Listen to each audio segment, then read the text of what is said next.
মা মানে শুধুই আপন, কেবল ভালোবাসা। বড় হয়েও ছোট্ট সেজে কোলের কাছে আসা। মা মানে পরম স্নেহ, শুধুই ভালোবাসা।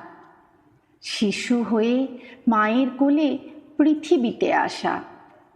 মায়ের হাতে হাতটি রেখে প্রথম কদম ফেলা। এইভাবেই শিখি মোরা প্রথম চলাফেরা। মায়ের কাছেই প্রথম শিক্ষা, শিখি স্বরবর্ণ। ভুলো না কো বৃদ্ধকালে করতে তাদের যত্ন। মা মানে স্নেহের আঁচল, শুধুই আদর খাওয়া। মন করে ছটফট, হয় না যদি মায়ের কাছে যাওয়া। মা মানে আপন কিছু, তার কাছে থাকি শুধু আশায়। মা মানে অসীম কিছু, তাকে বলা কি যায় ভাষায়।